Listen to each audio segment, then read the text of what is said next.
wish to acknowledge the physical presence of our Vice Chairman, Senator Amy Marcos, and of course, our famous Senator Robin Hood Padilla. Alam mo, akala ko Robin Padilla ka.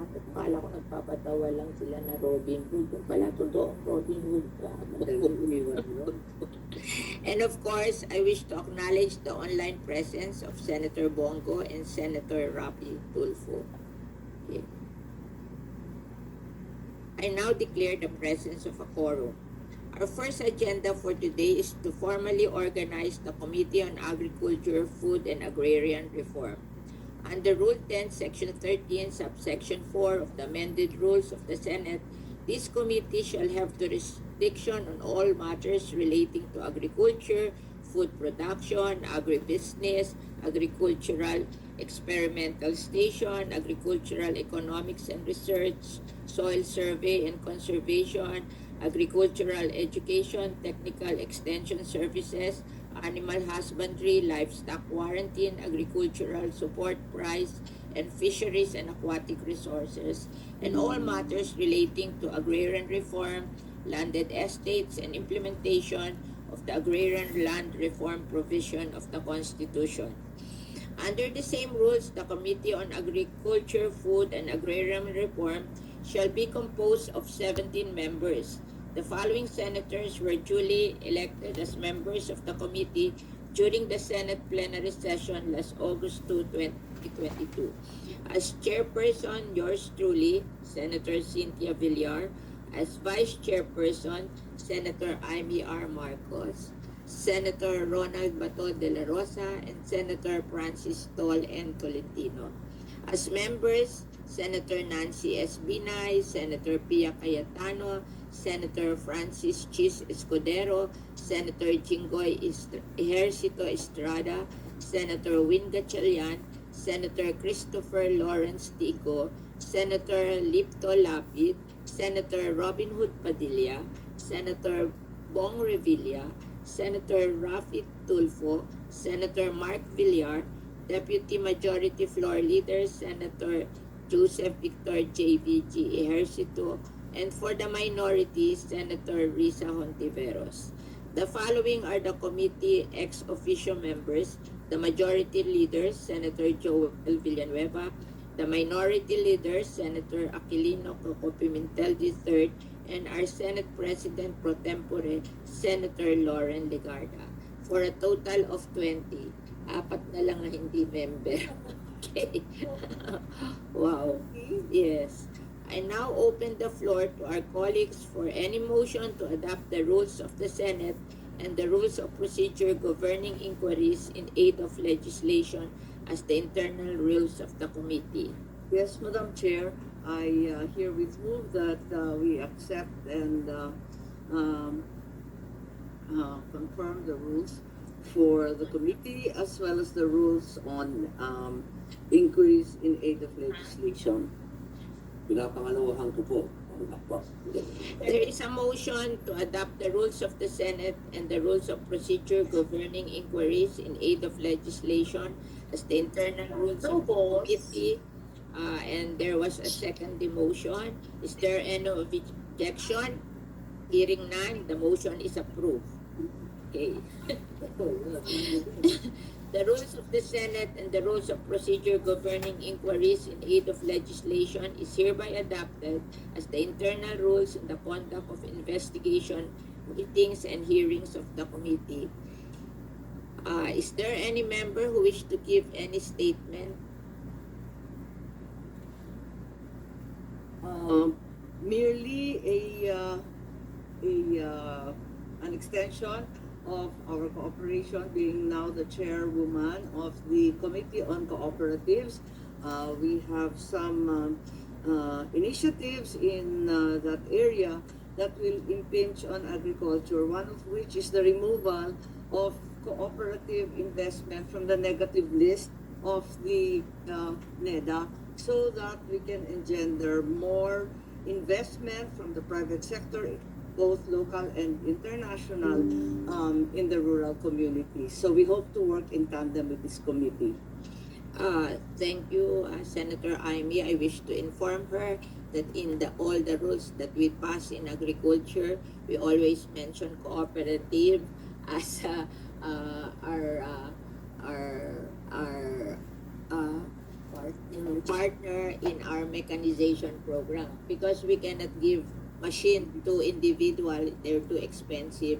So it's always the cooperative of farmers who will benefit from this mechanization program. So in fact, in the coconut industry development fund, we even gave 5% of the budget to the formation of cooperative, because we learned that unlike in rice, where there are plenty of rice cooperative, in the coconut industry there are very few cooperatives. And then in the mechanization programs of the coconut industry, the party which will be receiving this machine would be cooperative also. So we have to form cooperative. So somebody will receive the machine that will be given out under the Coconut Industry Development Fund. Okay. For the next few weeks, the committee will prepare and prioritize deliberation of the budget for year 2023 of the Department of Agrarian Reform and Department of Agriculture, its bureaus, attached agencies, and attached corporation. But rest assured that the committee has been keeping on record the bills and resolution referred to it. As of today, there are 32 Senate bills and 5 resolutions referred to the Committee on Agriculture, Food, and Agrarian Reform. We have a list here. Do you want me to read this, or you will just get a copy? Okay. So you just get the copy. So there are 32 bills and there are 5 resolutions. Before we proceed, I wish to ask my COMSEC to acknowledge the presence of a resource person, either physically or virtually. Yes, Madam Chair. Good morning. Good morning, everyone. We have invited to this hearing, although all our resource persons are online, the following representatives from the following offices: the Bureau of Soil and Water Management, the Philippine Center for Post-Harvest Development and Mechanization, or PhilMec, the Philippine Coconut Authority. These are the 3 agencies that correspond to the 3 Senate resolutions. The Commission on Audit, the Department of Budget and Management, and Department of Finance. The following are present online from PhilMec. By the way, Madam Chair, we also sent our invitation to His Excellency, the President, Ferdinand R. Marcos Jr.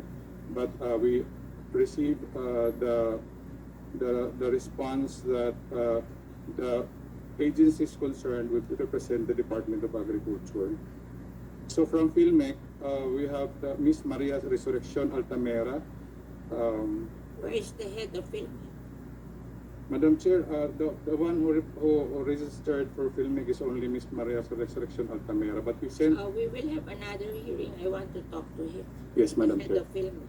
We will You ensure that... know, the head of PhilMec is the head also of the Philippine Rice Program, National Rice Program. That cannot be, Yes, Madam. because PhilMec is for the mechanization of the Rice Competitiveness Enhancement Fund.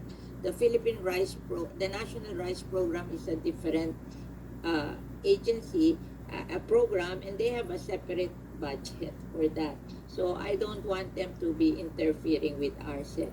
Kasi dapat nga nagko-contest sila kung sino better sa kanila. Tinanggal nila yung head ng PhilMec eh.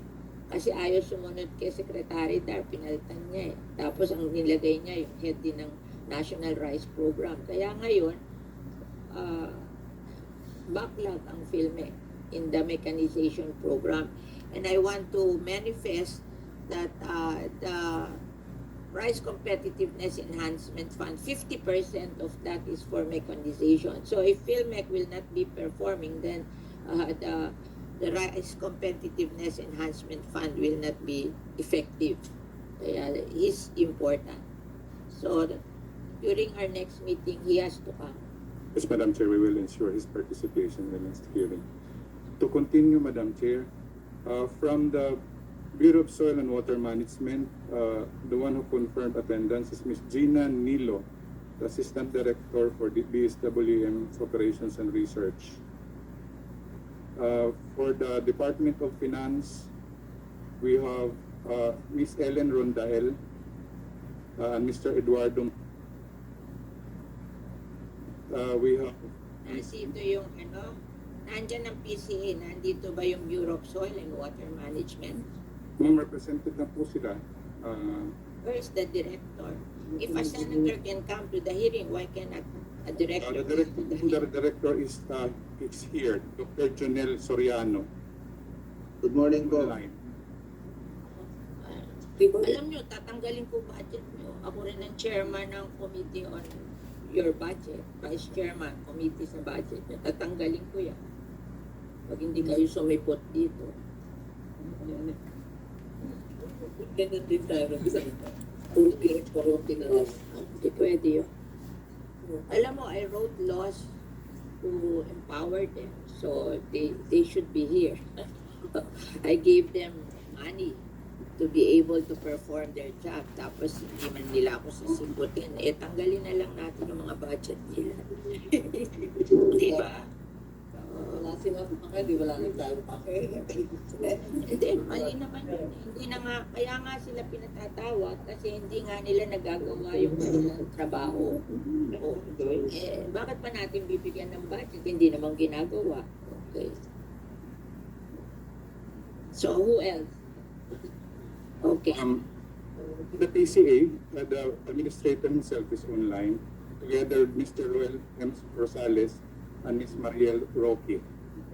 Then from the Department of Budget and Management, Madam Chair, we have ASE Cristina B. Plasara. But Madam Chair, they will be coming in, we are expecting their presence a little later, Madam Chair, because we advise them to attend a little later after the organizational meeting. Okay. That's all, Madam Chair, for now. So, in addition to our organizational meeting, we want to discuss 3 Senate resolution. The Senate Resolution number 158, resolution directing the Committee on Agriculture, Food, and Agrarian Reform to conduct an inquiry in aid of legislation on the lack of capacity enhancement and trainings to the beneficiaries of composting facility for biodegradable waste units by the Bureau of Soil and Water Management and the unjustified downgrading of technical specification in the procurement and reported inferior quality of the delivered composting facility to the prejudice of the local farmers. That's why we need the head of the Bureau of Soil and Water Management. Another resolution number 159, resolution directing the Committee on Agriculture, Food, and Agrarian Reform to conduct an inquiry in aid of legislation on Philmex's apparent failure to implement the mechanization program under the Rice Modification Law that created the Rice Competitiveness Enhancement Fund to the detriment of the rice industry.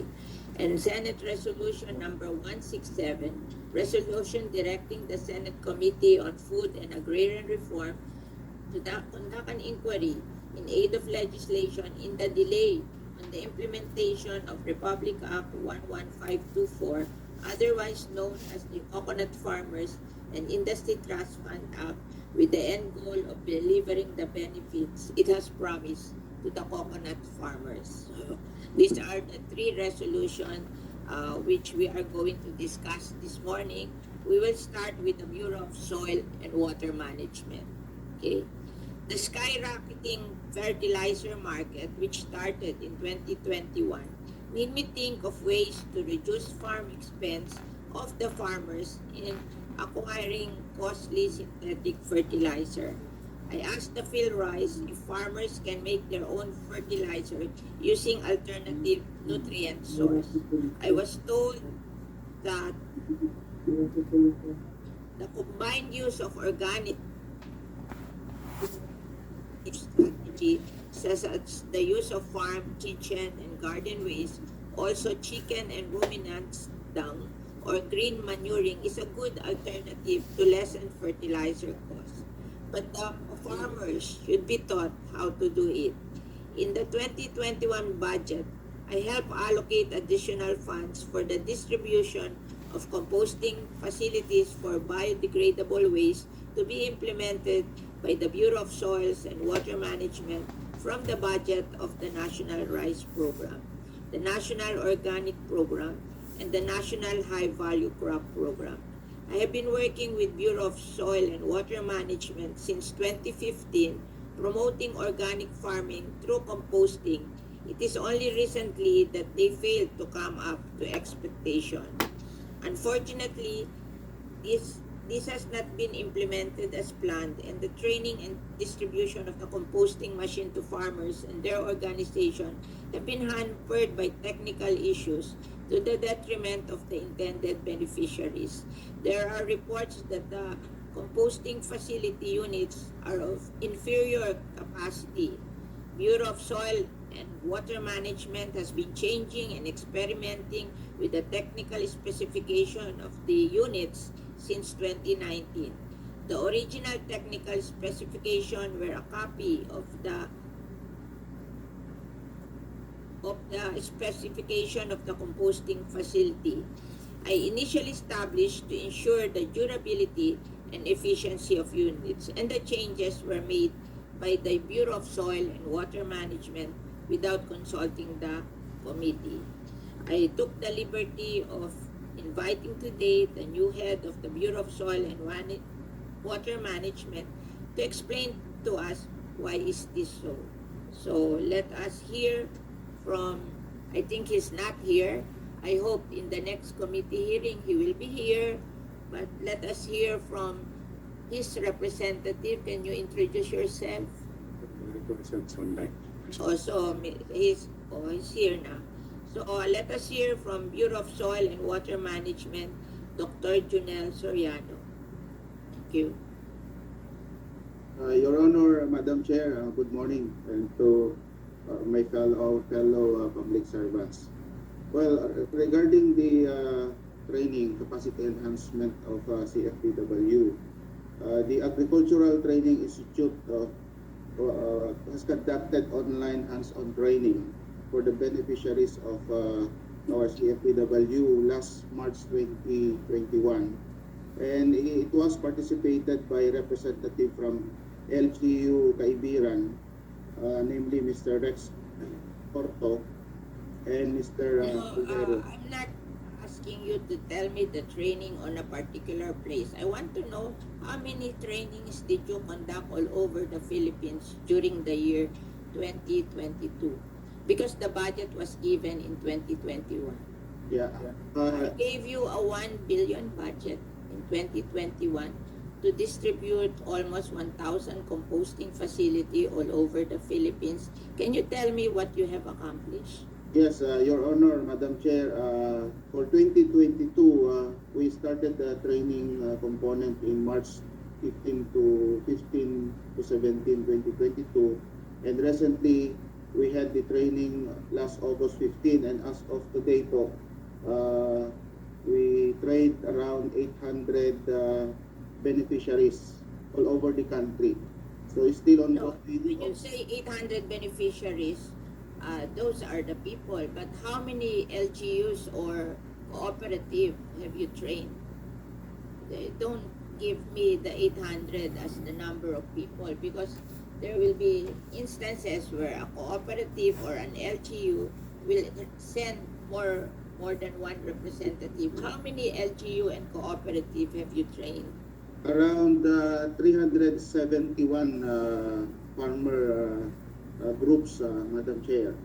Oh, ilan ang na-distribute yung machine? 371 Units. Madam. Oh, so, as of this one, as of August? As of August. So, you're supposed to distribute 1,000. So, if you distribute, when you do 1,000, you have to distribute how many a month? divided by 12, o di dapat 180, 90, 90 a month. So, the, August is ending, which is, ano yan, 8 months? 8 months. So, 8 times 90, you should have distributed 8 times 90, 720 units. So, you have just distributed kalahati. Madam Chair, just to clarify po, Sa rainy season ngayon. the one that I mentioned is the 2021 CFBW. For 2022, the procurement is still ongoing, Madam Chair. And Why? with the budget that we have for 2022, Procurement, ngayon ka palang bibili, matatapos na taon, dadalhin nyo na naman sa PITC yan pag hindi nyo na naman nabili. Ano ba to? Di ba ganyan kayo? Yung DNR din, dinala sa PITC yung pera, tapos nabulok na doon. Ako, walang magdadala sa PITC. Madam Chair, based Bakit on hindi nyo the, ginagawa? Yan ang complaint sa inyo hindi nyo ginagawa. Bakit ayaw nyo gawin? we are doing our best, Madam Chair, Our to best. fast track the procurement. Our best, August pa lang, August 9, hindi nyo pa nabibili. Our best yun. And if I may, Madam Chair, based on the timeline that we decided, There are many complaints about you before. The other Bureau of Soil and Water Management tumutulong sa amin. Oo, kahit na hindi nga namin nabigyan ng malaking budget. Tapos ngayon, ang laki ng budget na binigay sa inyo, ayaw nyo tumulong. Saan nyo dadali ng pera? Saan nyo balak dali ng pera? well, we will use that, of course, Madam Chair, for the purchase of Hindi ba pag CFBW. hindi mo yan na-implement by December, ano mangyayari dyan? We will implement, Madam Chair. Pag hindi mo yan na-implement ng December, either ililipat mo yan sa PITC or ibabalik mo yan sa Treasury. Oh. And to think that you are always complaining that the cost of fertilizer is so high, eto nga yung part of the solution, ayaw nyo gawin. Di gusto nyo talaga, walang fertilizer para mag-i-import kayo ng fertilizer para kikita kayo sa importation. Kaya tinatawag na kayong Department of Importation. Tinutulungan na lang namin kayo na ma-solve partly. I'm not saying that this will solve the problem, but this will partly solve the problem. Kasi alam mo, yung isang composting machine will produce 1 ton of organic fertilizer every month. Pag may binigyan mo na isang composting facility, yung isang lugar, they can produce 12 tons a year. That is 12,000 kilos a year. Unti-mo hindi na nila bibili nyo. Magkano ba ang isang kilo ng fertilizer, iho? Sa ako, 3,000. 3,000 divided by 50, di 60 pesos. Kung makaproduce ang composting machine mo ng 12,000 times 60 is 120,000 times 6. Bawi na yung composting facility for 1 year. Payback period, 1 year. Bayad na sa isang taon. Kaya nga ako, shock na shock. Ayaw nila gawin. Yeah, we recognize Senator Amy Marcos. Thank you. As a follow-up to our chairwoman's queries, may I know, dun sa 1.1 billion na binigay sa inyo under the budget of 2022, ilan na yung status ng, ilan yung fund allocation sa composting? Yeah, purely composting. Purely, di ba yung buong 1.1 billion, puro composting facilities? Kasi ang budget ng buying of fertilizer, 4.4 billion Oo. under the National Rice Program. So sabi ko, ibigay nyo na yung Para 1 marinig billion na. sa composting kasi that's for sustainability. Di ba tama ito? Oo. Kaya nga, so, dun sa 1.1 billion na totally para sa composting, hindi naman na ibang paglalagyan, ano ngayon ang total amount that's been disbursed? Kasi nasa last quarter na po tayo Nakaka-nervous to, billion din to. Yes, Director, please. Magkano na yung disbursed, ha? Hindi yung awarded, hindi yung allocated, yung talagang disbursed. Your Honor, Madam Senator Amy, as of today, wala pa tayong nadi-disperse or na-obligate doon sa 1 billion. Kasi Sa yung buong 1 billion point 100 million, yung buong halaga na para sa composting, ni Kusing, hindi pa nabibili para sa composting facilities. that's true, Madam Chair. At as mentioned, the procurement process is ongoing. We are completing all the necessary documents. Eh bakit prescribed. Director, sorry kasi nasyashock lang kami. Kasi patapos na yung taon. Wala pa kayong nagagastos ni piso. Ba't naman ganun? Ayun pa lang sila bumibili. Ba't ngayon lang bibili?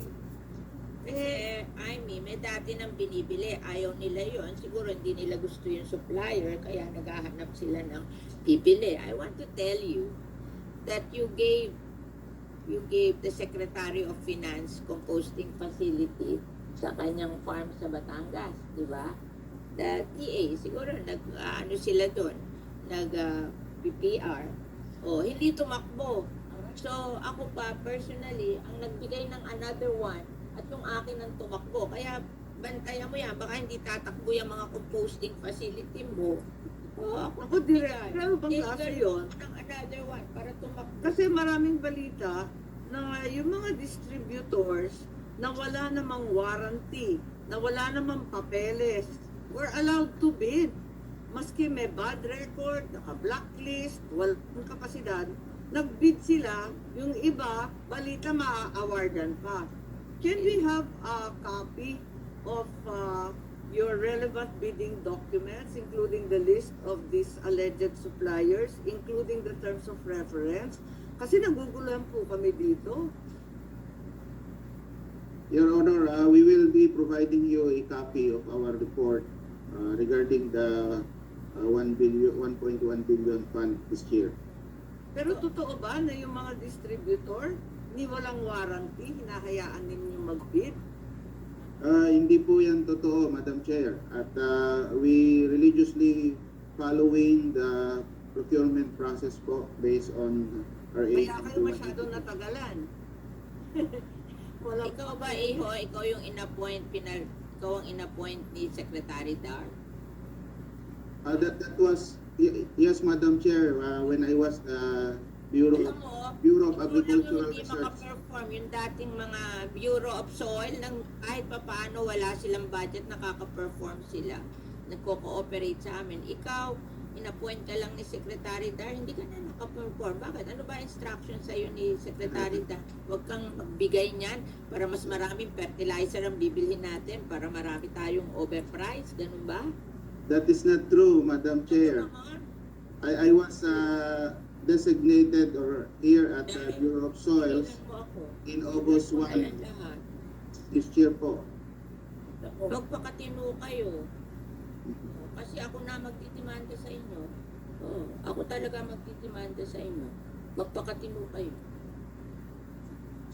Hirap na hirap kami niyan eh. Alam mo, pera ngayon. tapos, ako ang vice chairman ng finance. Pinalipat ko yon from buying chemical fertilizer to this composting machine. Kasi nakita nyo naman, in 1 year's time, bawi na. Di ba? Bawi na eh. Di ba? 60 pesos per kilo. It can produce 12,000 kilos. So, that's almost, magkano yun?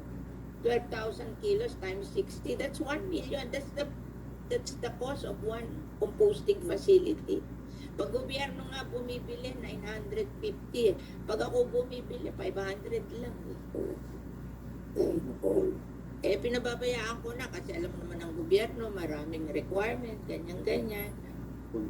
Pero, okay na rin yun. But So, you Director, when do you anticipate you'll be able to award this contract? And when will you be able to disperse at least 1 peso of your funding? Anong schedule po ninyo? Based on the Madam Your Honor, based on the timelines that we have made, we can award the 1,100 units of CFPW until November po. Magkano po yun? If I may report po to the committee about the status po, Ako as napapagod. early as December last year, Madam, we started the procurement process of this fund. But unfortunately, we just sought the approval or authority to procure these units from the office of the secretary then, Dr. Dar, last February. Bakit Office of the Secretary? Ikaw lang nga ano sa Office of the Secretary kasi nilagay ka dyan ni Da. Alam mo, may supplier as kayong mentioned po, magaling na local from Bacolod City na ano nila yon, ayaw niyong bilhan. Kasi ayaw maglagay sa inyo. Gusto niyo yung may maglalagay. Okay. Madam So, Chair, meron po kasi tayong guidelines. Magkano yung halaga nung sinasabi mong 100 plus na mabibid na?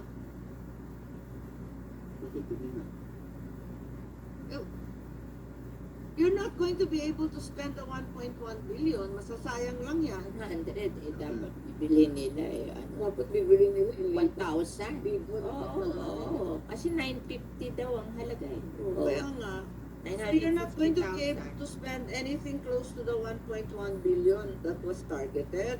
Reklamo, walang fertilizer. And I Sir, please. 100 lang ang mabibili dun sa 1.1 billion. Anong plano ninyo for the rest of the funds na hindi ma-award? dadalhin sa PITC. Well, PITC na naman yan at saka PSDBM.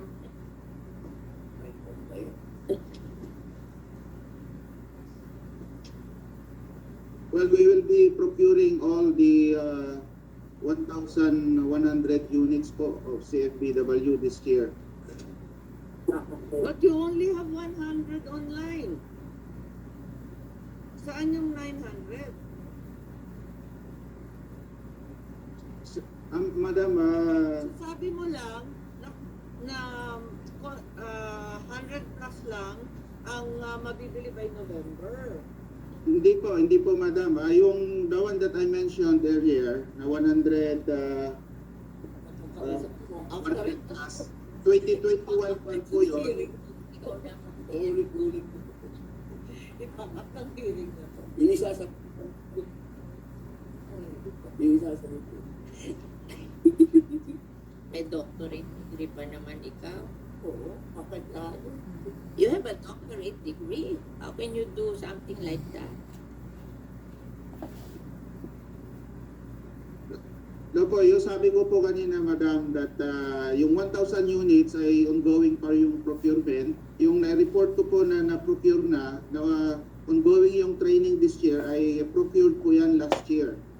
At distributed na po yan last year po. O kaya nga, how about this year? Wala kang ginawa.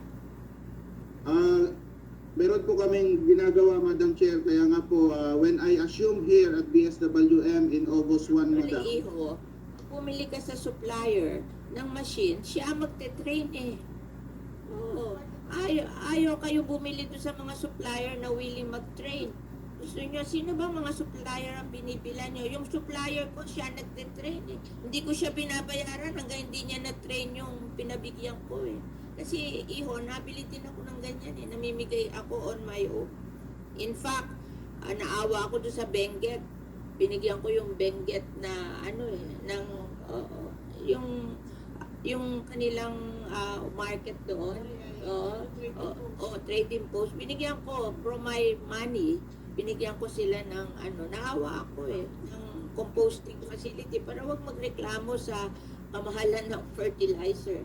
In fact, I did not pay the supplier until tumawag sa akin si congressman na tumatakbo na yung composting facility. Kasi hindi ko babayaran na hindi tumatakbo. Dapat ganun. Tsaka yung mga supplier nyo, they're willing to train. Mabilhan lang sila, di ba? That's part of it. Kaya kayo bumili sa ganun supplier. Bakit? Kung sino-sino supplier binibili nyo. Si Secretary Dominguez nga, hindi tumakbo yung binigay nyo.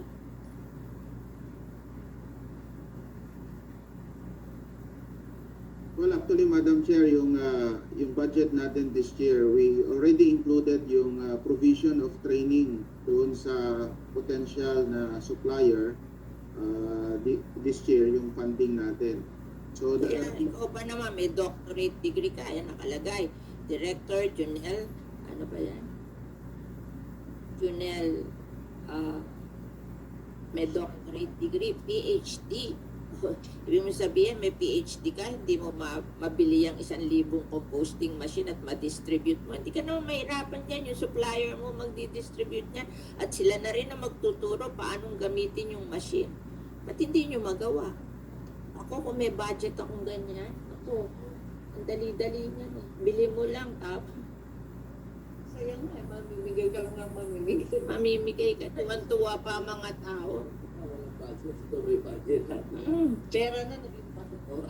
this hanggang November yun. I would like to acknowledge the presence online of Senator Bato de la Rosa. Naalala natin. Naging bato na. Katok nga. Good morning po, good morning, Madam Chair. Oo, ano. O, batuhin mo nga ito, Bureau of Soil and Water Management para 2 minuto. O, batuhin mo. Yes, ma'am.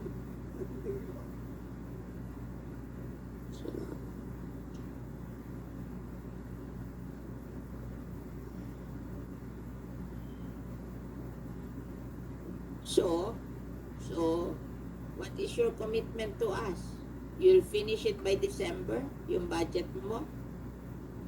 Yes, Madam Chair, by November, Madam Chair, based on the Ngayon, kung hindi mo nagawa, ano na ang gagawin namin sa inyo? Magbibigay ka ng courtesy resignation. we will do our part po and rest assured that we will be O, magbibigay ka ng courtesy resignation pag hindi mo nagawa this year yan, ha? O, kung talagang desidido kang gawin, tell me. With the cooperation of my colleagues here at DSWM, ay magagawa Kung ano naman natin. kailangan cooperation yan, ako yung mga supplier, bilhan mo lang yun, nagkakatuwa yun, sila na magdi-deliver, sila na magtuturo. Naku po, bigyan mo lang sila ng negosyo. Lahat nga walang negosyo ngayon, nagpapakamatay magka-negosyo. Huwag ako nung sasabihin with the cooperation of my people. Hindi mo kailangan ng people, you just buy and let the supplier deliver and train. Oh, what's so difficult about that? I do that eh. That's why I know. Hindi naman ako dito nagdi-demand sa inyo na something I cannot do. I can do it. So you can do it. Mas magaling ka nga sa akin. May doctorate degree ka eh. Madam Chair, actually po, when I assumed here at DSWM in August 1st, I immediately called the attention of everyone. Oh, yung sabi mo, panahon pa ni Dan, naandyan ka na. Hindi ka naman in-appoint. In-appoint ba ikaw ni... Galing po ako sa Bureau of Agricultural Research, Madam. At this August lang po ako na-transfer. At ito po yung na-prioritize ko at tinignan kong mabuti yung status.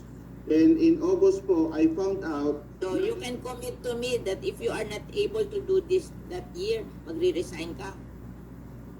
O, kung talagang desidido ka, commit to me. I'm not saying that po, Madam, but I rest assured po that I'm committing po that I will do all my best po. But your best is not good enough. And in fact po, this time around, we are still seeking the authority of the Office of the Secretary, no less than Well, the there's no President. secretary. You're seeking the authority of, President. Eto kapatid ng Presidente. Bakit mo kukunin ang authority niya? Ako nung nandiyan si Dar, seek the authority kasi gusto ni Dar siya bibili. Pero wala na eh.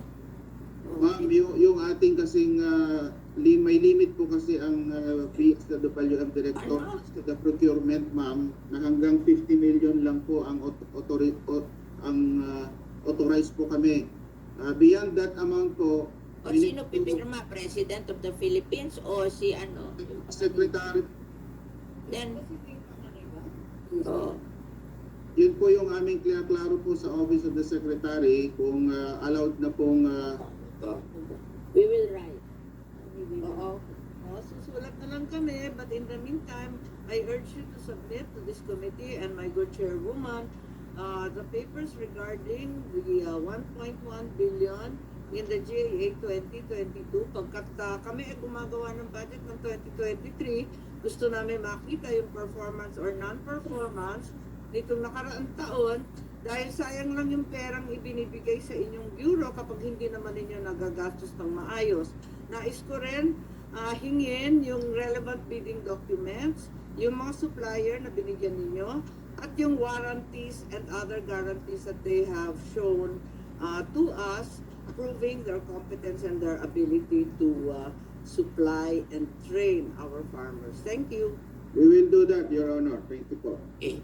I just want to make this last manifestation. I would like DA through Bureau of Soil and Water Management to invest in composting and vermicomposting facilities to allow farmers to produce their own organic fertilizer, which is good for our soils, which is now 38% degraded based on studies.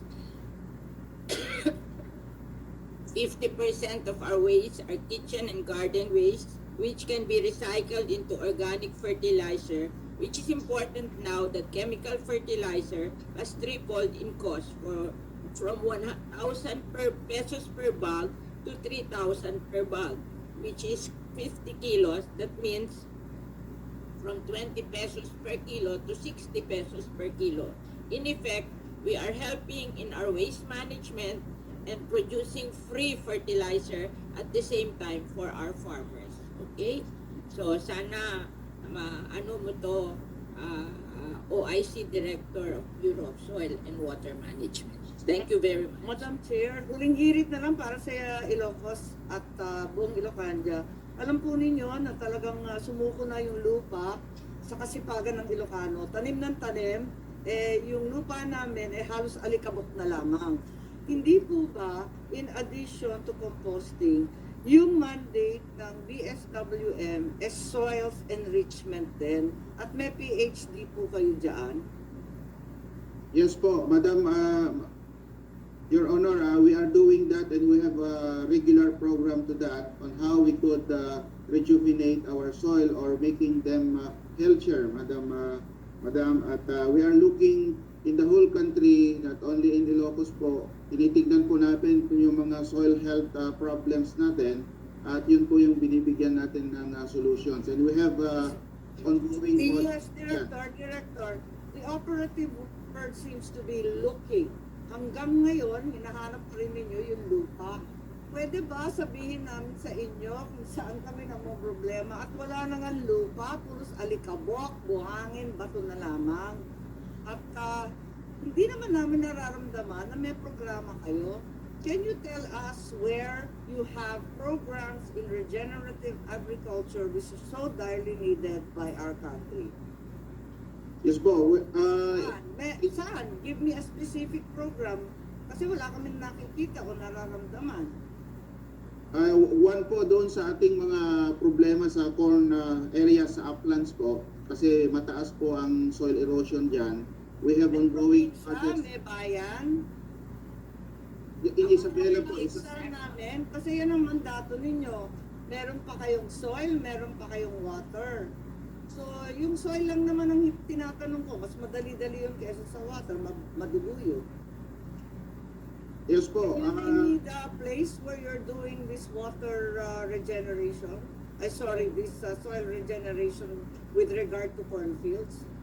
Yeah, one project is located in Ilagan, Isabela, Alfonsilista, Ifugao. I'm there all the time, sir. I'd like to know the specific place so that I can visit it. So perhaps for the enlightenment of this committee, bigyan rin ninyo kami ng listahan nitong mga soil revitalization, regenerative agriculture areas na sinasabi ninyo you continue to be looking for.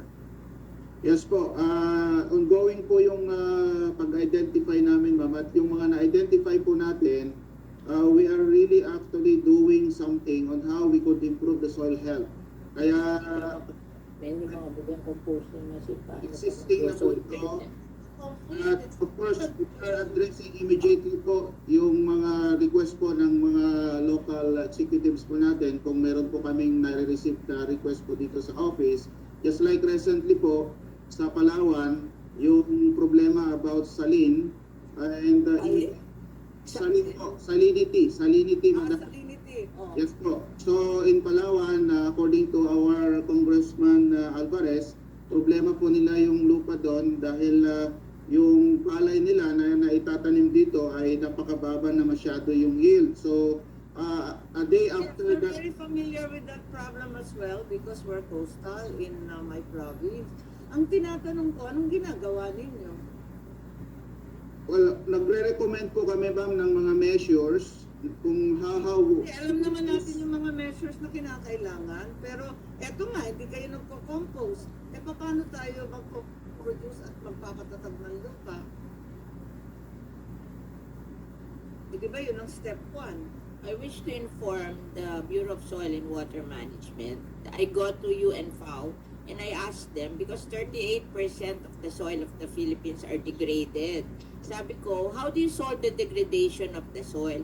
And their answer is compost all your waste and bring them back to the soil. Hindi mo ba alam yun? Di yun pa rin, balik tayo doon. Yun ang sagot ng UNFAO, United Nations Food and Agricultural Organization. So, at ang maganda sa compost, kahit kadami, kasi yung chemical fertilizer, pag nilagay mong napadami, nasisira rin ang plant. Ito, kahit gaano karami, kasi parang soil lang to fertile soil to So, you can put any amount and it will really help fertilize the soil. Sana, kaya, ako talaga, yun ang answer ng UNFAO. Kaya kayo, pinupuwersa ko na magbibigay kayo ng composting facility sa farmer kasi wala namang pambili yung ating mga mahihirap na farmer. So, yun ang pinabibigay ko sa inyo. Tapos binibigyan ko na kayo ng budget. Ayaw nyo pa gawin. Yeah. The specifics actually they did I wish to acknowledge the presence of Minority Floor Leader Pimentel online. Kaya, Na-acknowledge ko na kanina. Okay. ay, nakaka- So, I guess, water wala rin. Hindi, habang nandito na rin tayo, magkaasara na tayo ng tuluyan. Pwede ba? Dahil nasa pangalan ng inyong bureau, Soil and Water Management. Kahit anong sipag ng magsasaka kapag walang lupa at walang tubig, walang mangyayari. Kung hindi klaro kung anong ginagawa ninyo dun sa lupa, sa ating soils management, ano naman ang ginagawa ninyo para sa water? Your Honor, may mga programa tayo katulad po noon ng development ng small scale irrigation projects, kagaya po ng shallow tube well, spring, small scale solar irrigation system. Bakit small scale hanggang ngayon? Matagal na yung ginagawa, dekada 30 pa yan di ba? 1950s technology pa yan. Yun po yung naibigay, Madam, na mandato ng Bureau of Soils at Di ba yung shallow tube well, talagang inuubos din yung aquifer. Kaya nga, tinatanong ko, ano ba yung topic ng PhD po ninyo? Mawalang galang lang. ang major ko po, Madam, ay soil and water but focusing more on water resources development po. At personally, Bakit tayo nauwi dito sa 19 kopong-kopong ng mga technology ng small scale, shallow tube well, jetmatic? Bakit hindi naman mas buo, comprehensive at makabago ang teknolohiya? Your Honor, in fact, I personally propose mga new innovations on water harvesting systems. Just like po yung cascading rainwater harvesting along creeks. Ang concept po nito, Madam, Oh, I'm familiar. We've done that as well. But we are getting no help whatsoever from the BSWM. So, in the BSWM, have you actually implemented your specialty in water management? And can you provide this committee with a list of your projects undertaking the same? will do po. Meron ba? Saan? Meron po Drinking kaming, water sa tabing ilog. Saan kayo nag-pilot niya? Madam, in fact po, yun po yung gusto ko pong i-propose for funding So wala consideration. pa. Wala pa, Madam. Tumihingi If I po wish ako to ng inform tulong. you that I have a farm school beside a river, I use solar to generate water from the river. Oo. And then meron kaming kind ng machine na nakukuha yung Mas mahirap tubig. yung solar. Yung sinasabi niyo, yung cascading water lang. Mura lang ang solar, parang 100,000. It's become Isa cheaper and Oo. cheaper. 100,000 lang para kumuha ka ng tubig galing sa river. And ito nga Maynilad, nagtayo sila ng desalination galing na sa river kasi kulang na yung ano nila, kaya yung river namin tinatayuan nila ng desalination plant para kunin yung tubig para maging drinking water ng mga Maynilad customers. So, ang daming pwedeng gawin. Anong nire-report? Wala naman pumapansin sa kanila, kaya lang sila napansin kasi pinagko-composting ko sila eh. Oo, totoo. Kasi I started composting in 2002 when I was a congresswoman and I did it in Las Piñas. I have 67 composting facility producing 70 tons of organic fertilizer every month. So anong makita ko na maganda sa amin, binigay ko sa kanila, kaya binibigyan ko sila ng budget kasi kung maganda sa amin, maganda for everybody. Ayaw nga implement eh. Kung ako lang maraming pera kung nabibili ng composting machine para for everybody. Binigyan mo na nga ng budget, hindi pa ginagawa. Anyway, I guess you have to give your report to the committee and afterwards we will go back sometime in November kasi promise mo sa amin i-implement mo by November. Ayaw niyang sabihin na magre-resign siya pag hindi niya na-implement Mabigat yun eh. Sana kung sinabi mo sa akin yun, maniniwala ako sa iyo na i-implement mo ayaw mo sabihin sa akin Kaya tingin ko babalik ulit tayo sa committee hearing sa November para malaman kung nag-implement ka na lang. Doktor, Director, you have what you call this, a doctorate degree in water and soil. Dapat ikaw magtuturo sa amin, hindi kami ang nagtuturo sa iyo. Okay? So, maybe we'll call again you. Pag may na-accomplish ka na, babalik ka dito, i-report mo sa amin, ha? Yes. Sa budget hearing mo, paano kita bibigyan ng budget for next year? Hindi mo nga nagagawa yung budget this year. Bala ko pa naman, bawasan na naman yung pambili ng chemical fertilizer para ibigay sa'yo. Ayaw mo namang implement. Paano ibibigay sa'yo? We will implement, Madam Chair. Hindi, budget hearing na ngayon. Magtatawag na kami ng budget hearing. Ano ang ano mo? Ano na-achieve mo? Puro budget. Walang accomplishment. Okay, we go to the next resolution, which is about Filmec. Can we recognize now the no Filmec?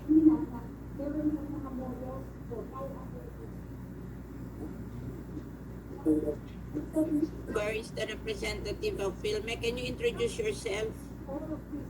Thank you, Madam Chair. I'm Initial Bindia, the Director for Philippine Center for Post-Harvest Development and Mechanization. You are the director. Yes, Your Honor. What is your name? Dionisio, Alvin Dia. You are also the one implementing the Philippine Rice Program, the National Rice Program. yes, Your Honor. Currently, I'm the Director of Philippine Integrated Rice Program, wherein the National Rice Program and the Project Management Office of the RCEP are lives under the Department of Agriculture. Why will the RCEP go to the rice program? That is not part of the National Rice Program. It was created by law, and that is the Rice Competitiveness Enhancement Fund. That is a different program than the National Rice Program. Why are you putting the Rice Competitiveness Enhancement Fund under the rice program. That is not No, it's that not. is not the spirit of the law. Yes, Your Honor, it's not under the National Rice Program. In fact, you better tell your ano na don't implement this memo. You have two memos that you implemented through Secretary Dar. The memo 34 which created an advisory council to implement the mechanization program of the Rice Competitiveness Enhancement Fund. That is against the law. That is against the law. I will tell you, I will file a case against you if you don't stop this advisory committee na to. Yeah. Because when we passed the rice tariffication law under and creating the Rice Competitiveness Enhancement Fund, I remember Senator, we gave the authority to film it, and Senator, Senator Recto asked me, why are you giving the authority to film it? Why are you not giving it to the Department of Agriculture? And the senators stood up. Many senators stood up. At sinabi nila, pag binigay mo yan sa Department of Agriculture, hindi mai-implement yan. Kaya, that is the spirit of the law. PhilMec will implement the mechanization program of the Rice Competitiveness Enhancement Fund, not the Department of Agriculture. And there should not be any advisory council to stop it. Kasi alam mo, nung mag-create kayo ng advisory council, hindi na naka-implement ang PhilMec. 50% of the Rice Competitiveness Enhancement Fund is with PhilMec. Oh. Kasi, kaya namin ginawa yon dahil based on study, kaya hindi competitive ang ating rice farmer because they are not mechanized and they are using not good seeds, hindi productive seeds. Kaya ang malaking budget ng Rice Competitiveness Enhancement Fund ibinigay sa PhilMec 50% and 30% to PhilRice. So that they will provide the farmer the inbred seeds na kailangan nila na mas magaling ang productivity. Because the cost of producing rice in Vietnam is 6 pesos per kilo. In the Philippines, it's 12 pesos per kilo. So doble tayo. And then tiningnan namin, 350 noon because of lack of mechanization, yung additional 3 pesos and 50 centavos, and 2 pesos noon dahil dun sa pangit na seeds. Kaya nung isinulat namin ang Rice Competitiveness Enhancement Fund, ang focus is the seeds and the mechanization. Tapos, nung ayaw sumunod si Baldwin Halyorina kay nakontrolin niya ang supplier ng machine, pinalit ka. Tapos nag-create kayo niyang committee na yan. That is against the law. I will file a case against you. Patanggal niyo yan. Hindi yan ang spirit of the law. Oh. Kasi gusto nilang kontrolin yung purchasing ng machinery. At na lang sila. Ano ba? That is against the law. That is not the spirit of the law. Kaya nga ibinigay sa kanya-kanyang agency para mabilis. Ngayon, nakialam na naman kayo. Mga masakit dyan. Ang nasisisi, yung batas. Hindi yung batas. Sila. Kaya, iho, tanggalin nyo yung inyong na yan. Ano yan, memo number 34? Ano itong market presence? 10-year market presence?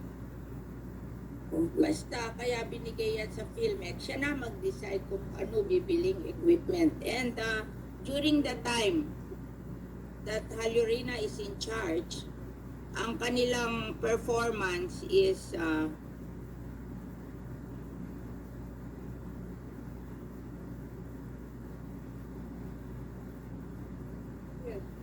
80 plus. 80%. 82.75%. Ngayon, ang PhilMec, 43%. As a matter of fact, Madam Chair, if I may, I have in my possession the Statement of Appropriations, Obligations, and Distribution and Balances of the PhilMec, January 1 to June 30 of 2022. So this is with regard to 2022. Out of the 7.6 billion appropriated for the agency, the disbursement over appropriation rate is at present 2.1%, or only 159 million. So even looking at the obligation rate, your rate is a mere 5.8% performance. Napakaliit naman ito. Compared nga dun sa dati na nakaraan, nakakapag-deliver kayo ng 82.75%. Yes. At Oo. magkaganito. What Tinanggal is this si, reason? tinanggal si Halyurina, Baldwin Halyurina, pinaltan niya.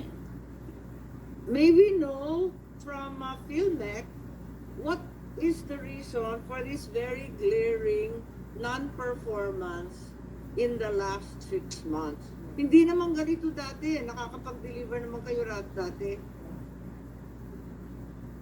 Anyari? Yeah, thank you very much, Your Honor. Just for the information of the Honorable Good Senator, yesterday I asked the Department of Agriculture to relieve me from the Philippine Integrated Program just to concentrate on the PhilMec activities, because when I took my leadership at PhilMec last March 3, we inherited a lot of problems from the previous. There are no problems. They can implement at 82%. Anong problem? Ikaw ang problema. No, ma'am, we have a problem on how to pay suppliers now. Invento sila ng bago. Because you created this, ano tawag dito?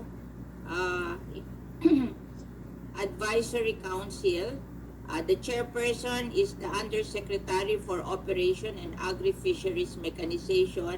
Co-chairperson is Undersecretary for Research, Innovation, Training, and Extension Support.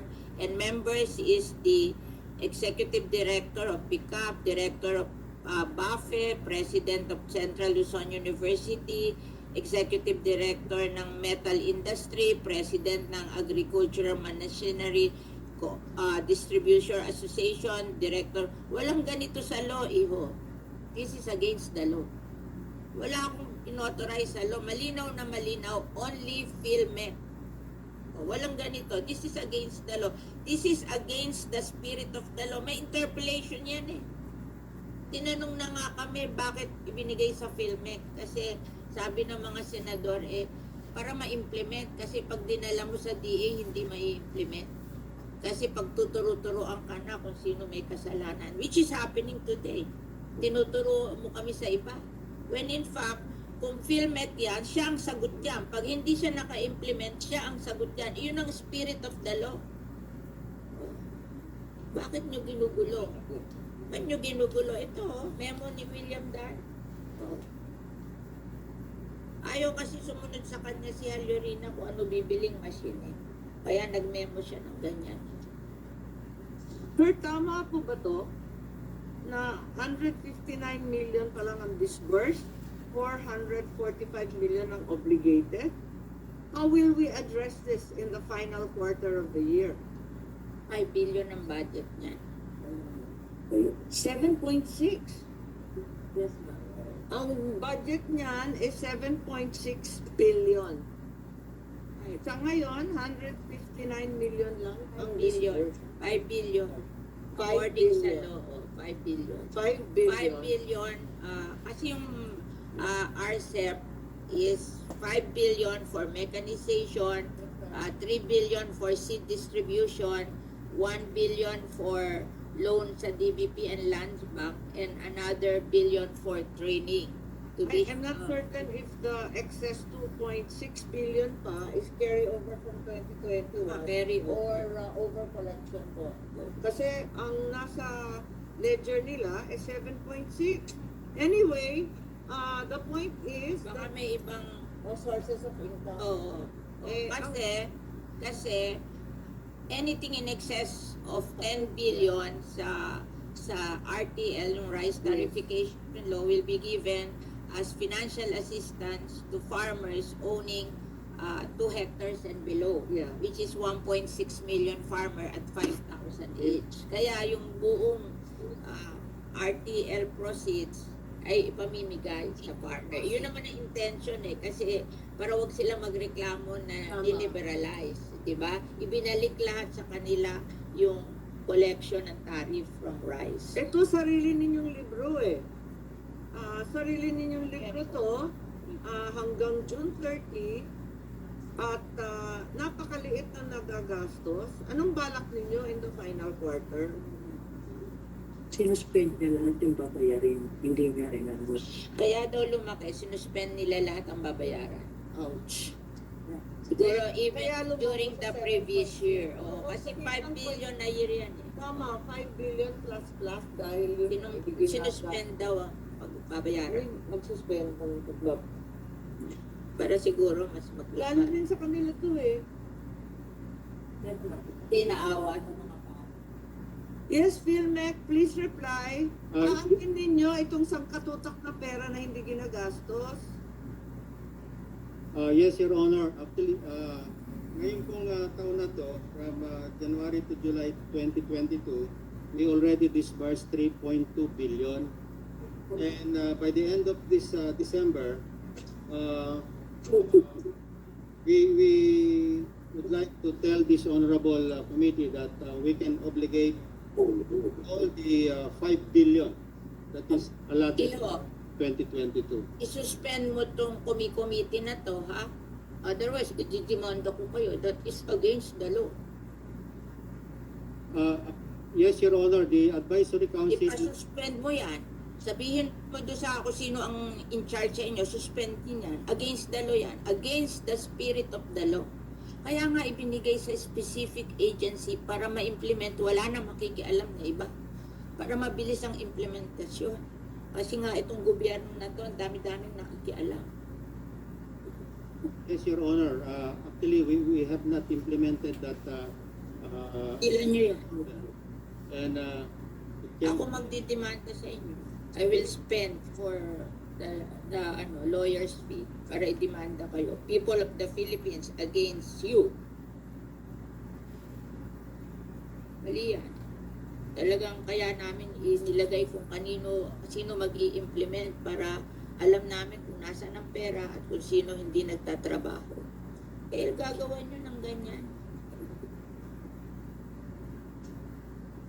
Diba? Ba't gagawa ng gano'n? Nakakaawa ko sa Ang talaga nakakaawa. daming pera para sa kanila. They keep saying nadagdagan ng budget. Hindi totoo yun. Hindi ginagasta budget.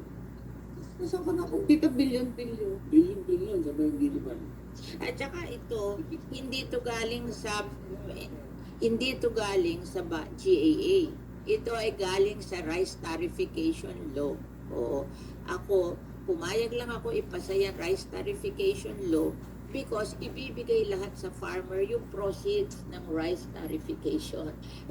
Mabuti na yun kasi wala naman silang binibigay sa farmer. Ito, nasa batas, ibibigay nila lahat. Bakit ayaw implement? Hindi naman sa kanila galing. Miski yung Coconut Industry Development Fund, nakadeposit na yun sa treasury. Yun yung napagbilhan ng ng San Miguel Corporation, di ba? 80 billion. Yun na i-distribute 5 billion a year. Ayaw distribute. Mahigit na isang taon. Hirap na yung coconut farmer. Bakit ganun to? In the meantime, can we also request a complete list of the recipients for mechanization? Kasi ilan lang yata ang naka-receive ng anumang makinarya. Paano ba ito ginagawa? You have a prioritization list? They have a list of rice-producing towns. Right. And pero then, pag kinausap, ibibigay wala naman nakatanggap. dun sa co-op, dun Correct. sa rice producing town, Right. co-op ng rice farmer. Pag walang co-op, ibibigay sa local government. Oo, dalawa. Kaya hindi pwedeng hindi ibigay kasi lahat naman ng bayan may local government, di ba? So, May listahan po kayo? Kasi ang daming nagre-reklamo. May listahan po kayo na nabigyan na. Yes, Your Honor, meron po. Ipoprovide po namin yung committee ninyo ng listahang nabigyan na at saka yung pong mga listahan ng mga prospective beneficiaries ngayong nakaprograma pong 2022 po namin. sige. Okay. Oo, kasi yung mga prospective, antay na ng antay. Sabi nila, wala na nga yung 5,000 pesos subsidy for rice farmers, wala pa itong PhilMec na mechanization, wala pa yung fertilizer na sinasabi. Talaga namang labis-labis naman ang pahirap sa ating mga magsasaka. Kasi yung fertilizer galing yun sa National Rice Program, hindi yung galing dito. Oo. Kasi nga yung National Rice Program, pinamimigay niyan yung hybrid Hybrid seedling seeds, at not fertilizer. Yun ang focus nila. Kami, mechanization, And seed, bread. inbred seeds. O kasi mas mura yun eh. Oo, 30 pesos per kilo lang yun. Yung hybrid 250 pesos per kilo eh. Kaya hindi naman, yung mahihirap naman eh. Tsaka ang hybrid, maraming input kailangan doon. Hindi naman kaya ng mahihirap na farmers yun. Kaya yung hybrid, binibigay doon sa mga sikat na Mga malalaki. malalaki. Yung inbred, yun yung pang small farmer. Ito nga yung problema kasi ang pakiramdam na ng ating mga farming communities, sadyang inaapi sila ng DA. Dahil nga, wala nga itong natatanggap sa PhilMec, wala pang natatanggap na composting, wala pang natatanggap na 5,000 pesos na subsidy pinangako last year pa, makatapos wala pa rin yung iba't ibang kinakailangan nila sa fertilizer from the regular rice program. Kasi ang collection last year, a little less than 19 billion. So 10 billion pumunta sa RCEP, di may almost 9 billion na ano. So 1.6 million farmers owning 2 hectares and below, di kayang-kayang ibigay yung 5,000. Kasi yun ang collection eh. Labis-labis. Labis-labis. Kaya hindi nila pwedeng sabihin na hindi nila ibibigay. Oo, kasi tama-tama eh. Almost 19 billion ang collection eh. Maganda kasi itong merong collection eh. Binabantayan ng mga tao ang collection eh. Ako, binabantayan ko yung collection para makita ko kung ilan na matitira sa 10 billion, kung pwede na 5,000 sa 1.6 million farmers owning 2 hectares and below. Kaya, 1.6 times 5, 8 lang yun eh. Diba? Oh, Ang collection. kasi nung pag-aralan namin to, sabi nila 12. Pero ngayon, 19 eh. Sino na board ng sangkat? At least, ipamigay. Diba? Oo. So, hindi. You just commit to me that you will implement at tigilan na itong mga committee na to. Kasi iho, yung pinaltan mo was able to implement 82% of the budget. O, dapat, pareho lang ikaw. Ikaw nangangamote ka sa implementation. Yes, Madam Chair, we will commit to your... Commit kayo. Ayaw nyo naman mag-resign pag hindi nyo nagawa. Yes, I'm committing my resignation. Okay. Ayan. Kasi if the... Very good. will not be- Very good. At least May prinsipyo. may prinsipyo na magre-resign pag hindi na nagawa ang trabaho. Di ba? Kasi kung ayaw mag-commit, magko-commit na rin ako ng zero budget. Ang problema niya, zero budget, ang kawawa dyan, farmer, hindi naman sila eh. At pinaparusahan naman yung magsasaka, hindi naman yung ahensya. But nevertheless, we will await your submissions of the documents requested, and we honor your commitment as much, I hope, as you also stand by that principle. Thank you. Okay. We'll go to the next one, which is the PCA administrator. Isa na lang. Isa na lang. ko ikaw nakukonsumi, ako siyang nataunang nakukonsumi. Hindi ko lang naaawa dyan sa mga farmer na yan. Hindi na ako magdidetali dito. Okay, let's go to PCA. Good morning, Madam Chair. I have a presentation to Okay, go ahead. Ako dun sa culture. Okay. to the Honorable Senator Cynthia Villar and the distinguished members of the Senate Committee on Agriculture, Food and Agrarian Reform, my fellow public servants, ladies and gentlemen, good morning. I want to provide all of you an update on the implementation of the Coconut Farmers and Industry Development Plan, or CFIDP, and other deliverables as mandated by RA 11524, or the Coconut Farmers and Industry Trust Fund Act. The drafting of the CFIDP underwent 4 major stages before it was submitted to the President: consultation, implementation, technical writing, adopting of the plan, vetting and review, and approval of the PCA board. The pre-implementation stage commenced on May 15, 2021 with the commissioning of Development Academy of the Philippines as the third-party entity to draft the development plan as approved by the PCA board. The AP prepared the strategic planning process, and after which, with the help of PCA, conducted consultation with coconut farmers, farmer organizations, and other industry stakeholders. PCA jointly developed with farmers and local industry stakeholders the targets and programs in the different regional coconut farmer industry development plan, which were later reviewed and approved by the respective regional development councils as aligned to their regional development plans under the National Philippine Development Plan. All regional CFIDPs were then endorsed by the RDCs to the CFIDP technical review. The technical writing of the National Development Plan was undertaken from July to end of October. After the final draft was reviewed by the PCA Board Technical Review Committee and by the vetting agencies, the plan was endorsed to the PCA Board. The final copy of the CFIDP was approved by the PCA Board in February 28, 2022, and was approved to the President on March 10. After undertaking due diligence by ESDA and the concerned offices in Malacanang, the plan was approved by the President on June 2, pursuant to Executive Order Number 172.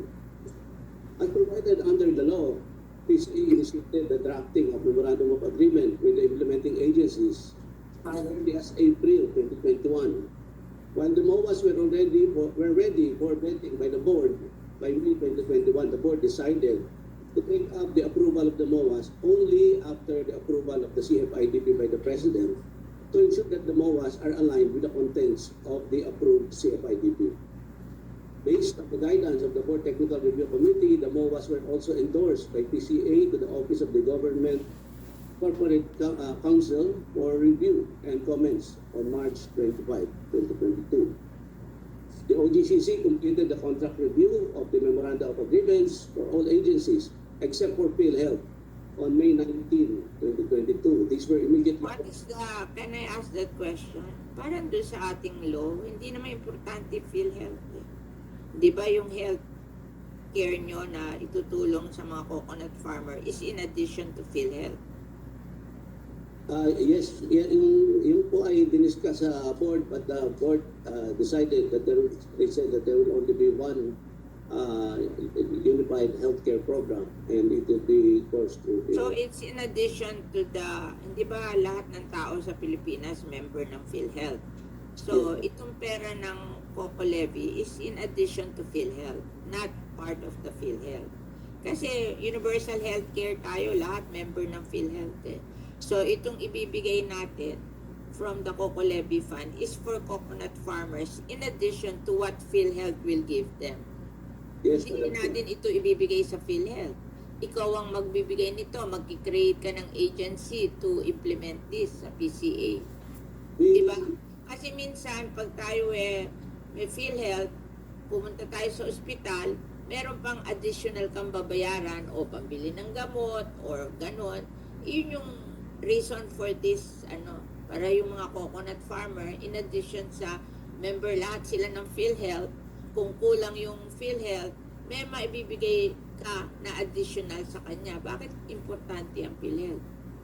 that was presented by management to the board, Madam Chair.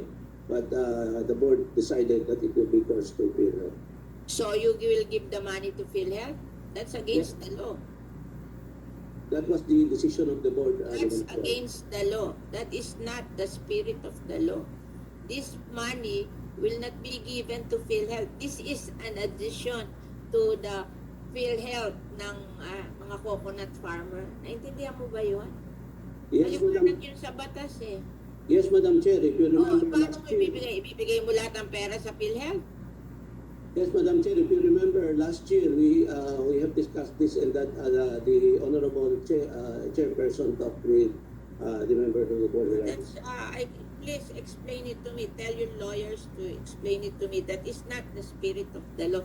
This is in addition sa PhilHealth.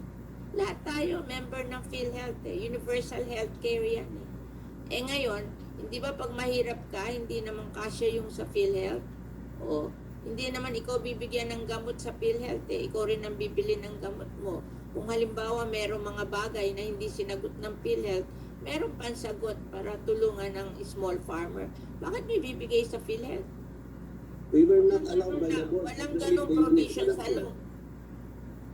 We were Walang not ganong allowed by the provision. board. Pareho ka nung PhilMec. Gumawa ng committee. Walang ganon.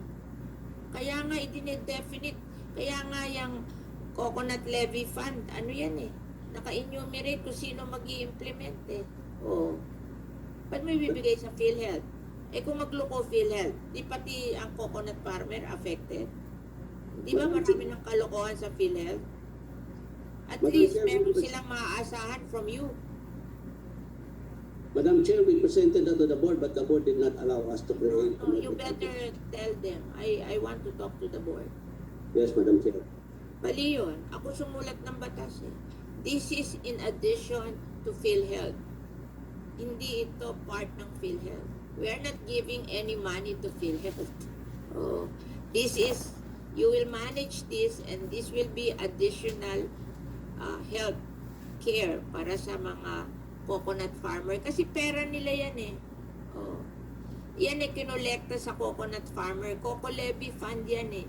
Tapos ininvest sa San Miguel.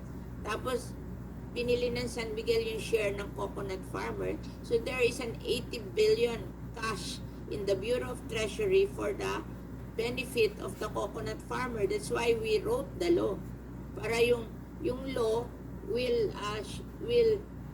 tell us how we will use the money from the treasury.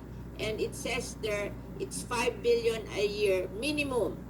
Kasi nung ginawa namin 10 billion, binito ng president. So ginawa namin 5 billion, but nilagay namin minimum.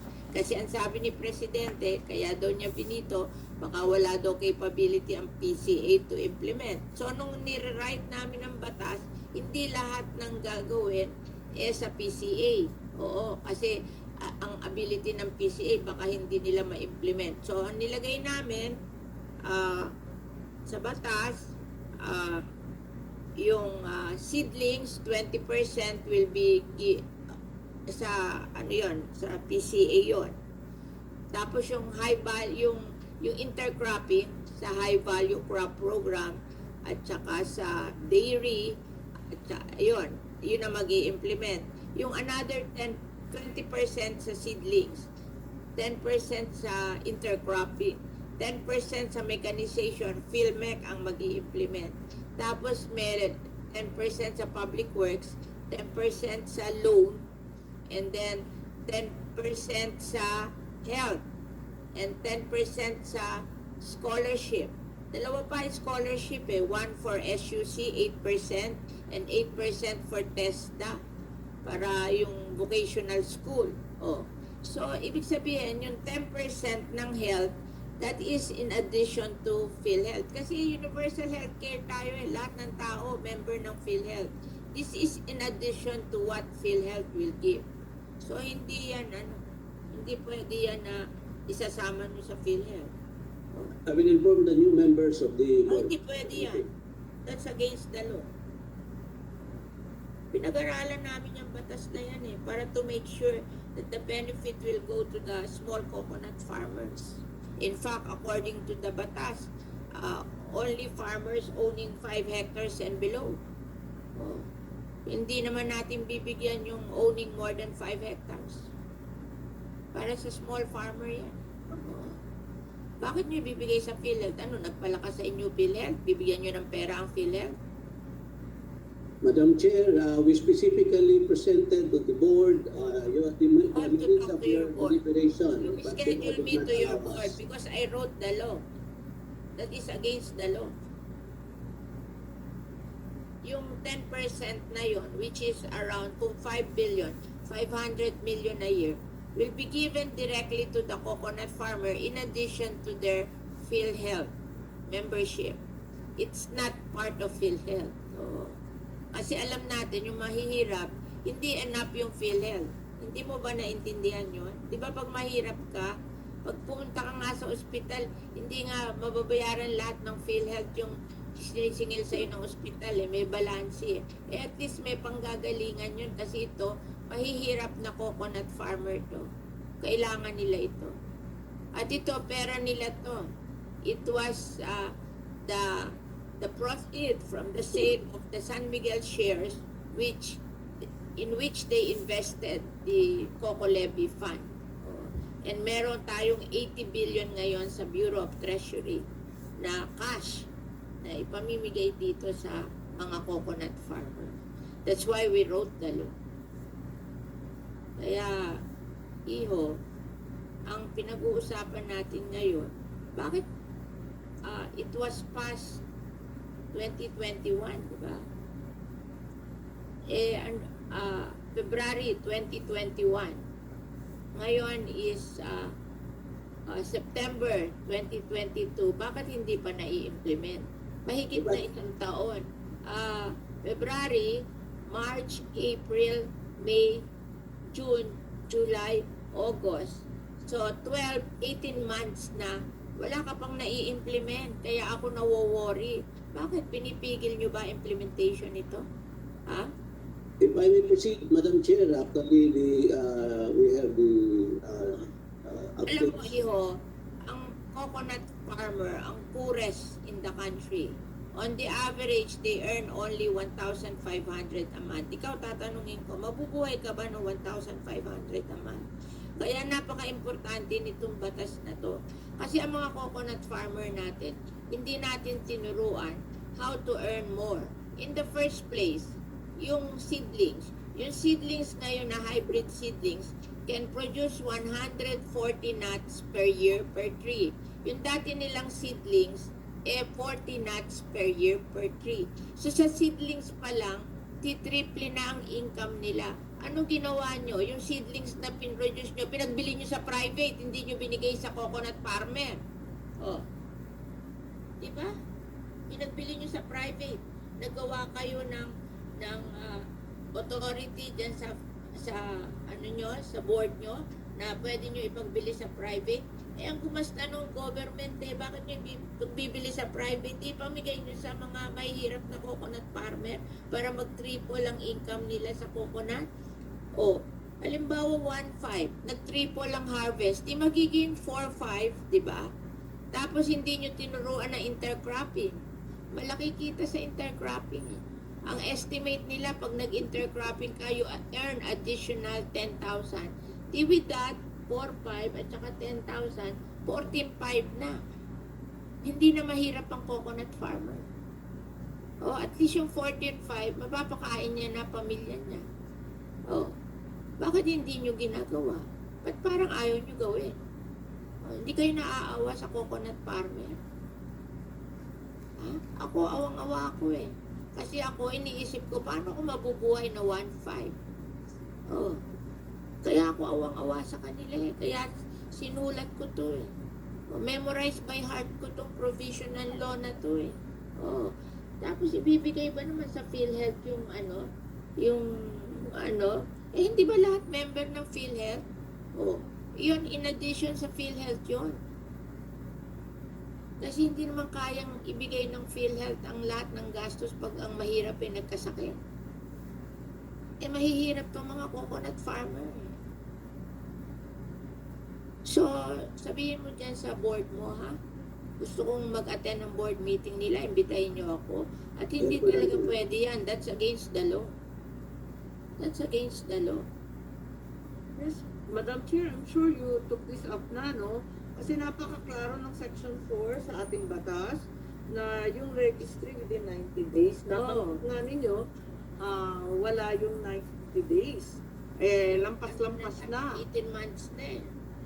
Mahigit isang taon at kalahati na. Sa taon kalahati, 18 months Nasa eh. batas, 90 days tatapusin yan. Madam Chair, I have the explanation po itong mga susunod na if you will allow me to present. Okay. Registry.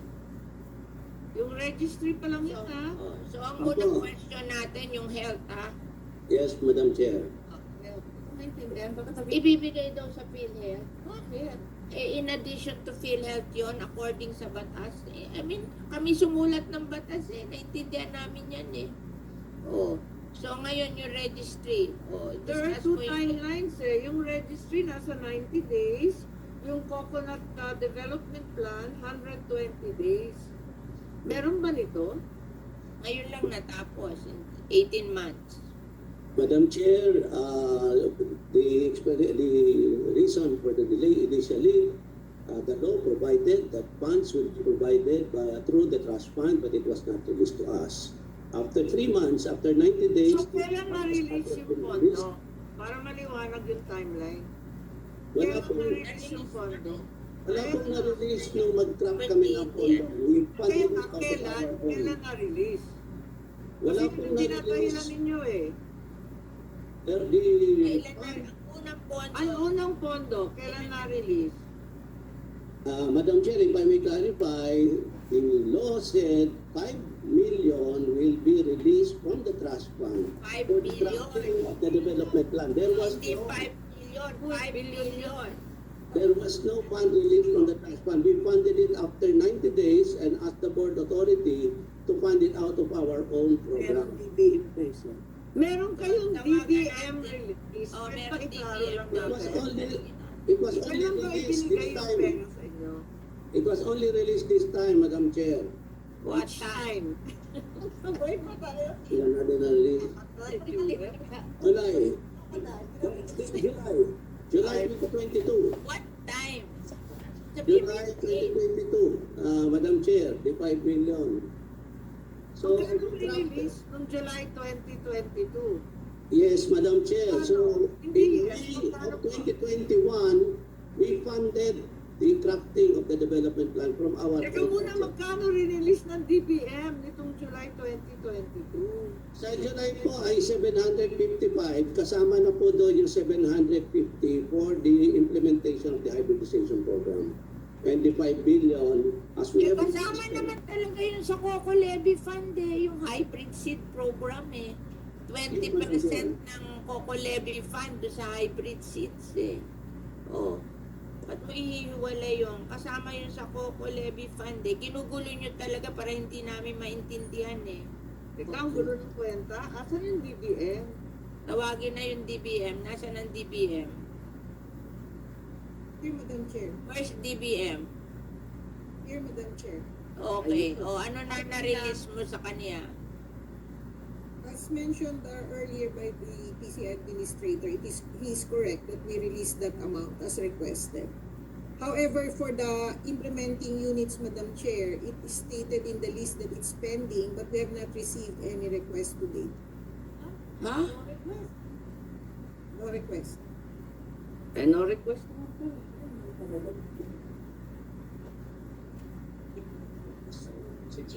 Ba't ayaw nila mag-request? Intay na yung mga coconut farmer. At saka nasa treasury na yan eh. Parang pinagbigyan lang namin kayo eh na ayaw nyong i-release ng bigla kasi hindi nyo kayang i-release ng bigla. Kaya nag-agree kami ng 5 billion a year. Ba't hindi i-release yung 5 billion a year?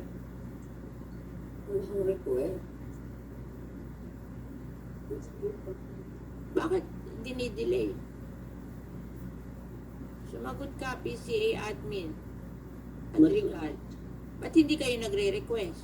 Madam Chair, we requested the different agencies have not submitted their the other Bakit hindi sila have not submitted their magsasubmit? budget Hindi nyo execution documents. Alam mo, ba yan? PCA will not request for them, Madam Chair. It is the different agencies which will be providing those Bakit documents. ikaw ang head ng PCA eh? Hindi ba responsibility mo na ma-implement yan? Eh di tawagan mo ng tawagan kung ayaw nilang mag-request, ikaw ang mag-follow up. Bakit ka mag-wash ng hand dyan? Eh ikaw ang head ng Madam PCA. Chair, Kung but, hindi mo of kayang course, gawin yan, di mag-resign ka. I will, Madam Chair, with Ang hirap sa inyo, gusto nyo yung posisyon, ayaw nyo magtrabaho. Oh. Ako, pinagbigyan ko na kayo na yung seedlings na dapat sa small farmer, pinagbili nyo sa private. Ako, hindi na kumibo doon. Para hindi na lang tayo mag-away. Tapos ngayon, tong Coco Levy Fund, ayaw nyo trabahuin to. Hindi kayo Madam Chair, the nakaawa sa different coconut agencies will farmer. have to do that, not PCA, Madam Chair. Pati ikaw ang gumagawa ng request at tapos ipapirmahan mo. Kung ako yan, ay ganun ang gagawin ko.